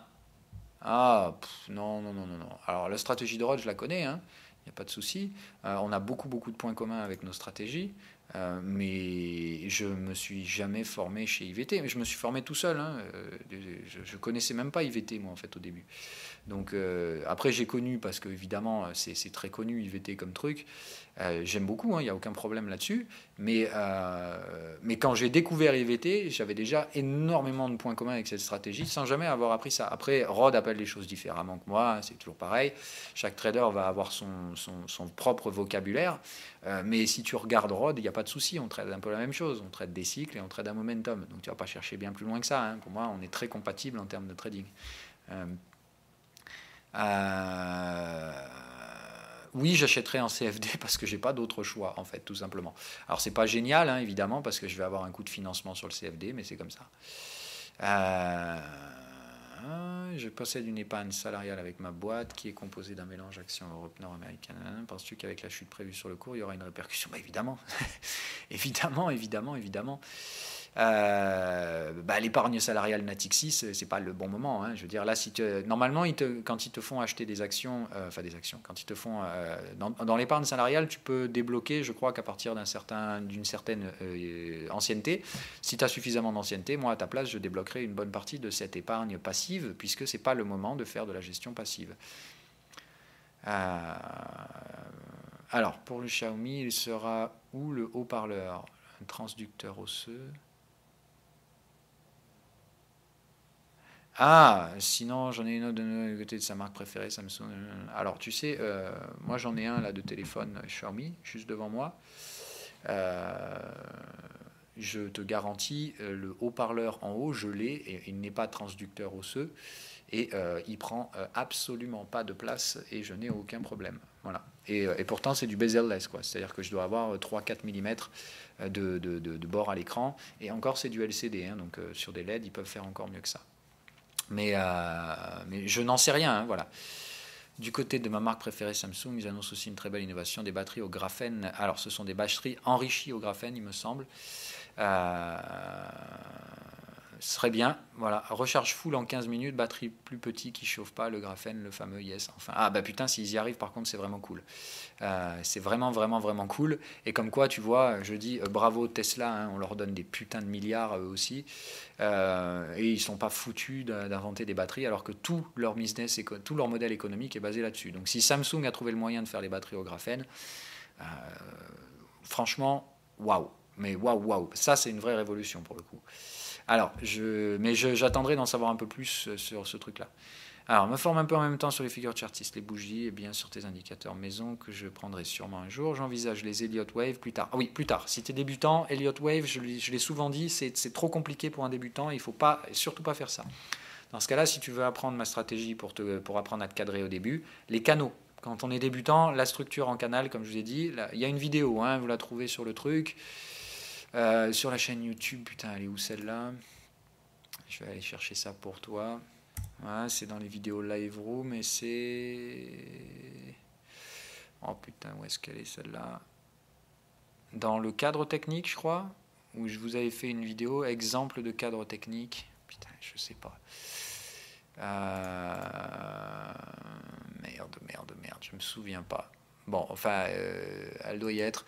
C'en est une. Si quelqu'un sait et sait la retrouver, ce serait cool de le mettre en réponse à son commentaire. Alors ça on a fait. Pour ta vidéo journalière, quel est ton point de vue sur Altran Techni? Alors, contexte baissier. Donc baissier, tendance baissière, hein, on va juste mettre les choses d'accord. Cadre technique, bas de range. Ah ben non, on n'est pas d'accord. Tu ne peux pas avoir un contexte baissier avec un cadre technique bas de range. Sino-alimentation. Parce que si tu es baissier, le bas de range va céder au bout d'un moment. Augmentation de la vitesse avec clôture sur la bande de Bollinger basse hier. Ah, pour jouer un trade de cassure, alors peut-être, on va voir. D'accord, dans ce cas-là, peut-être. Alors, Altran. Ouh là là, attends, non. Oh là là. Oh non, ça c'est casse-pipe. Ça, c'est du gros casse-pipe. Tu vois bien que là, le marché, il est catalysé. Tu ne peux pas appliquer ma stratégie là-dedans. Attends. il s'est passé un truc. Quand il se passe un truc, le marché digère. Donc, soit tu trades cette digestion, soit tu attends que le marché redevienne technique, c'est-à-dire que la partie émotionnelle et catalysée sort du contexte. Moi, je vous apprends bien, faites attention. Je vous ai toujours dit, les indicateurs et la stratégie, la partie technique de ma stratégie, elle ne s'applique que dans un marché compatible, c'est-à-dire un marché technique, un marché cyclique et non émotionnel. Les marchés émotionnels, je ne peux pas appliquer ma stratégie. Ça veut dire quoi le marché émotionnel? Ça veut dire que des insiders ont pris position avant, qui sont en train de faire un cash monstrueux et que vous, petit particulier, vous courez après les prix. On ne fait jamais ça. Parce que ça, c'est une structure dans laquelle vous avez plus de chances de perdre que de gagner. Donc, moi, je ne pratique pas ces trucs-là. Trading émotionnel, je ne touche pas. Et dans les bulles et dans les cracks, qui sont des tendances émotionnelles, je vous ai dit qu'il ne fallait pas utiliser les indicateurs.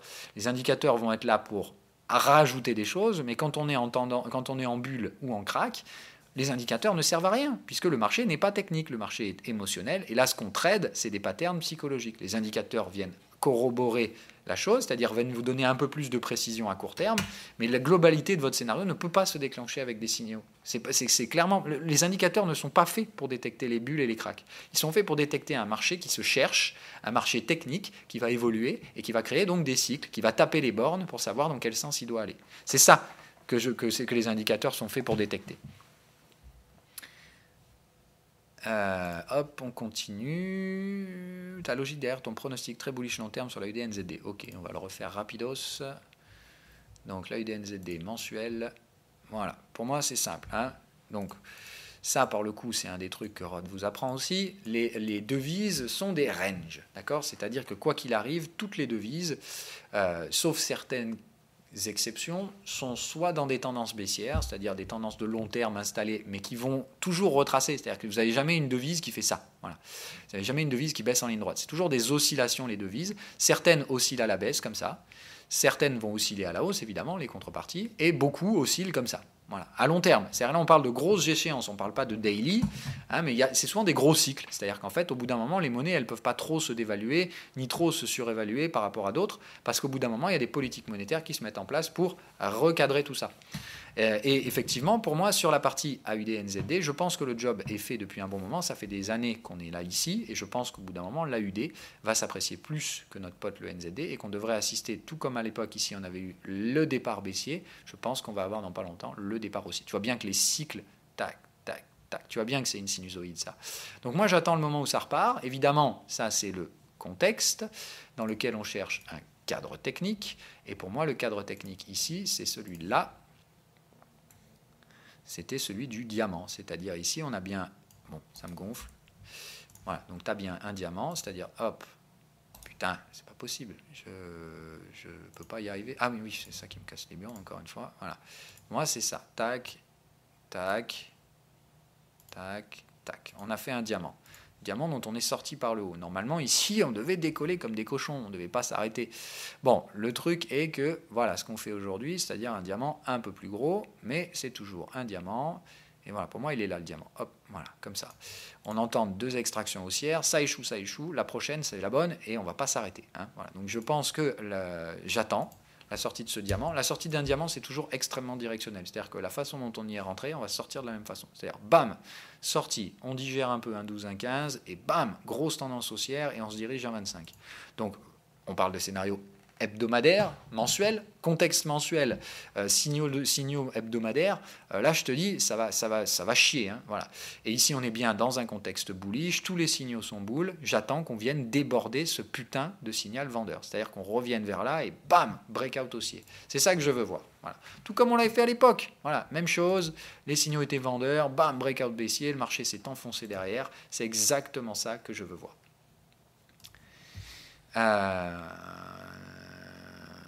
Quel broker conseilles-tu pour faire du buy and hold d'action? Alors, surtout pas IG pour le coup. Surtout pas IG. Le problème, c'est que Xiaomi, il n'y a pas beaucoup de brokers qui vont vous le proposer, encore moins en CFD. Mais après, sinon, si tu as... je ne sais absolument pas quel broker, sinon, va te proposer les exchanges chinois. À quel prix voilà, je sais pas. Je ne peux pas te dire. Renseigne-toi, appelle tes brokers. Un action qui avait même un peu plus d'historique que Xiaomi, tu lui as dit que tu ne regardais pas ce genre d'action. Oui, mais c'est parce que je veux voir des cycles, d'accord? Xiaomi, il n'y a pas beaucoup d'historique, mais il y a déjà des cycles. Et puis je vois la récurrence dans Xiaomi. Si tu veux. C'est pas de dire qu'il n'y a pas assez d'historique parce qu'il n'y a pas assez de bougies. Le nombre de bougies, en fait, je m'en fous. C'est juste qu'il faut que je vois une structure exploitable. Dans une action, en fait, qui s'est de mémoire, celle où il n'y avait pas d'historique, c'est une action qui avait ouverte et chuté. Et là, je te dis, oui, il n'y a pas assez d'historique, j'ai pas de cycle en fait. J'ai le prix d'ouverture, ça a monté un peu et puis ça a chuté en ligne droite. Ça peut très bien être le même cas sur Xiaomi. Hein. Attention qu'on soit bien d'accord. Xiaomi, il y a un trade, mais il est spéculatif. C'est-à-dire qu'effectivement, je n'ai pas beaucoup d'historique, mais on est sur une zone technique de cyclicité. C'est-à-dire prix d'ouverture, belle hausse, on revient chercher ce prix d'ouverture, on range et on casse à la baisse. Et donc moi, je vise la possibilité que ça, ce soit des breakouts de range. Si je me plante et que ça va plus bas, c'est tout à fait possible. C'est-à-dire qu'il se peut très bien qu'ici, il n'y ait aucun soutien acheteur, ça continue de s'effondrer. Dans ce cas-là, je n'aurai aucun intérêt acheteur pour Xiaomi parce que je n'aurai rien à me mettre sous la dent. Mais ici, on est sur une zone technique, sous condition de signaux, je vais la prendre. Et tu vois, momentum survendu, ça, voilà. Moi, ça me paraît bien. Moi, honnêtement, ça me paraît acheter. Ça me paraît acheter. Mais c'est encore une fois spéculatif. C'est du buy and hold. Non, ce ne sera pas buy and hold, justement. Là, ce sera plutôt un scénario avec un stop. Je ne sais pas pourquoi je vous ai dit buy and hold sur Xiaomi, en fait. Pas du tout le cas. Là, c'est un stop parce qu'on est sur un trade technique. Ce sera un trade spéculatif. Pardon, donc tu as raison de me reprendre. C'est moi qui ai utilisé de mauvais mots. Et ce n'est pas deux poids, deux mesures. Absolument pas. C'est juste que moi, c'est bête et méchant. J'ai quand même un peu d'expérience. Alors, je ne suis pas parmi les plus expérimentés, hein. Mais j'ai de l'expérience et je ne suis pas trop con, ce qui fait que j'apprends assez vite les choses. Mais voilà. Donc le truc, c'est de te dire, moi, quand je regarde un marché, maintenant, j'ai l'habitude. J'essaie de vous apprendre, c'est-à-dire j'essaie de faire l'effort pédagogique de vous décrire les patterns, de vous décrire ceci, cela. Moi, honnêtement, un marché, je le vois, je sais ce que je vais faire dessus. Parce que j'ai l'habitude, j'applique toujours les mêmes trucs. Si j'explique, c'est pas pour rationaliser c'est juste parce que j'essaie de vous l'apprendre, c'est tout. J'essaie de trouver les mots pour vous le faire comprendre. Mais non, mais moi je vois Xiaomi, j'investis point barre. Voilà, je vois le truc de l'autre jour, j'ai rien à me mettre sous la dent, je sais pas quoi en faire, donc je fais rien. Voilà. Xiaomi qui profite sur Apple, pourquoi pas, qu'il sait prendre l'historique du graphe devient secondaire, on verra. Oui, je ne prends pas en compte le fondamental. Normalement, quand on est dans un marché qui est dans les contextes que je traite, donc comme j'ai dit, un marché cyclique, c'est que le marché suit la technicité pour essayer de trouver une direction. Et moi, c'est ça que j'espère faire. Alors, GBP USD, oui, c'est un gros merdier. Ça, il n'y a rien à dire. On en a parlé ce matin. Je pense que ça reste... Oui, tu as raison. Voilà, il faut naviguer. Ah, bah tiens, c'est Fab. Voilà. Salut Fab. Et oui, il faut naviguer un peu en ce moment dans les actions, mais il faut naviguer à la baisse. Hein. Voilà. Donc pour moi, Nasdaq, ça chute. Grand plaisir. Ça me fait plaisir de les voir se péter la gueule. Ça veut dire qu'Apple va probablement déclencher aujourd'hui. J'aimerais bien enfin voir ça se produire, mais ça me paraît pas mal. Donc pour une fois, Nasdaq casse et pas la zone euro. Hein. C'est-à-dire que, putain, pour une fois, c'est eux qui accélèrent, c'est eux qui mènent la danse. Il était temps quand même. Donc voilà, mais les actions, effectivement, c'est la merde. Moi, je pense que pour l'instant, il faut jouer les gros noms. C'est-à-dire que moi, je fais le choix parce que c'est mon rôle, parce que c'est mon travail, en fait. Je sais que beaucoup comprennent très mal le travail du spéculateur. Je m'en fiche d'avoir tort. Vraiment, je trouve ce raisonnement tellement stupide de chercher à avoir raison dans le marché. C'est pas ça. Le marché, on n'aura jamais raison ou tort, on s'en fout. La seule chose qu'on vient faire ici, c'est gagner de l'argent.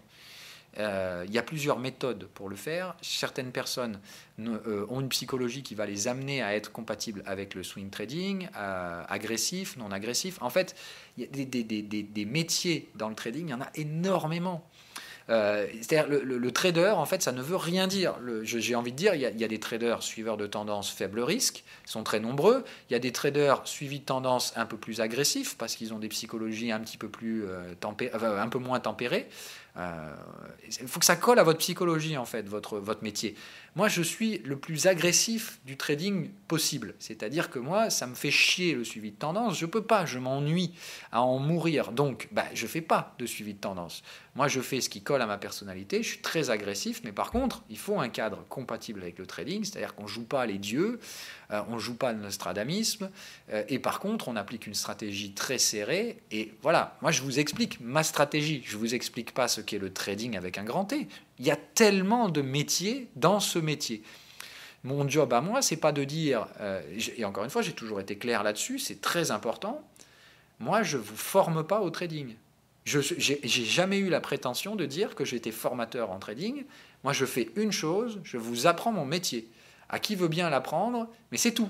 Moi, je partage gratos le savoir que j'ai appris et mon travail, et j'essaie de vous apprendre des choses. Aucunement, j'ai jamais marqué sur ces vidéos comment devenir trader, comment machin, comment gagner de l'argent. Non, non, fuck off. Ça, c'est du putain de vendeur de rêves de merde, et ça n'a jamais fonctionné.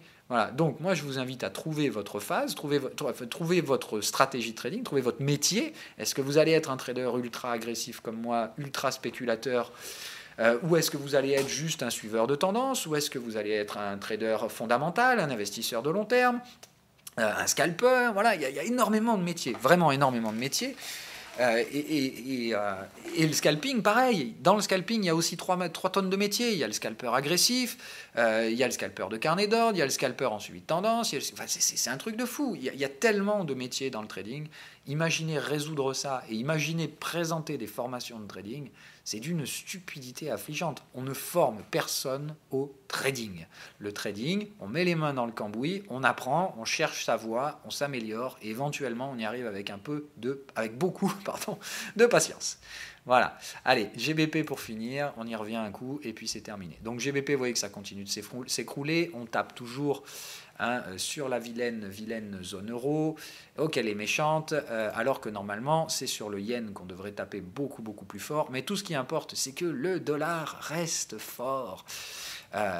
C'est tout ça, tout simplement, c'est de dire ce sont des dangers passagers et quoi qu'il arrive, l'investissement partira toujours en dernier des États-Unis. Donc c'est là-bas qu'on essaie de sauvegarder le capital. C'est pour ça que la masse monétaire en dollars ne diminue que très peu et que du coup ça attire les capitaux, mais c'est rien de plus que ça. Voilà. Pour moi c'est un aspect plutôt court terme. Parce que malheureusement, je pense que c'est lié à l'attrait qu'on a des grosses capitalisations. C'est-à-dire que aujourd'hui, quand vous voyez que la Banque centrale de Suisse a des milliards et des milliards de valorisation d'Apple, vous vous dites il y a un problème. Donc en fait, voilà, le problème, c'est ça pour moi. C'est qu'il y a beaucoup de capitaux étrangers qui sont investis dans ces gigacaps américaines, et le jour où elles vont lâcher, le dollar va s'en prendre une, mais direct, tout simplement parce qu'il va y avoir une fuite énorme de capitaux et une destruction de valeur en dollars. Et derrière, ça va moins bien marcher. Voilà. Donc c'est ce que j'attends, c'est ce que je veux trader. Maintenant, pour l'instant, on voit bien que le dollar joue son aspect refuge et que le dollar yen n'est pas encore orienté à la baisse, mais je pense, rassurez-vous mes cocos, que ça ne va pas tarder à arriver. Et quand le dollar yen va se mettre à enfoncer les supports les uns après les autres, aussi stupidement qu'il l'avait fait à l'époque, tout simplement, vous allez voir surgir des paniques baissières. Et je pense qu'on est exactement dans ce contexte-là, c'est-à-dire qu'on est revenu dire bonjour au même niveau qui nous ont fait chuter fin 2017, et je pense tout simplement qu'on va chuter derrière comme début 2018, et qu'on va répliquer ce même range baissier sur l'USD yen, et que cette fois, on risque même d'aller un peu plus bas. Donc on va voir si ça bloque là sur l'USD yen, et dans ce cas-là, tout ira pas trop mal. Par contre, ça risque aussi d'aller un peu plus bas, et là, ça pourrait être beaucoup plus sanglant. Mais moi, en tout cas, ma stratégie s'arrêtera là pour l'USD yen. Plus bas, on verra éventuellement, mais pour l'instant, je ne viserai pas plus que ça. Allez, sur ce, 1h26 de vidéo, on va s'arrêter là. Je vous souhaite à toutes et à tous une bonne journée, un bon week-end. On se retrouve lundi. Surveillez les cryptos. Je vais aller y jeter un petit coup d'œil avant de partir. Bon, voilà, ça se dégonfle aussi vite que c'est à remonter. Donc à surveiller, attention, mais pour l'instant, ça donc semble pas valider plus que ça. Oh, c'est quand même pas dégueu pour une mèche 2 heures, même si elle n'a pas clôturé en haut. Elle n'est pas inintéressante non plus. Donc à surveiller. Par contre, c'est détecté comme un swing direct par sine wave. Donc faites gaffe. Ça peut très bien être le début d'un petit contre-pied pour aller plus bas. Maintenant, moi je vois bien les deux phases de baisse. Là, première consolidation, première phase de baisse, consolidation, deuxième cycle baissier. J'ai bien envie de dire, ça semble abaisser avant de repartir à la hausse. Dans des ranges, on fait ABC, c'est-à-dire c'est toujours deux vagues. ABC, ABC, ABC, ce que j'aimerais bien voir, entre guillemets, comme schéma. Voilà, bon, à suivre en clôture et à suivre durant le week-end, c'est tout ce que j'ai à vous dire.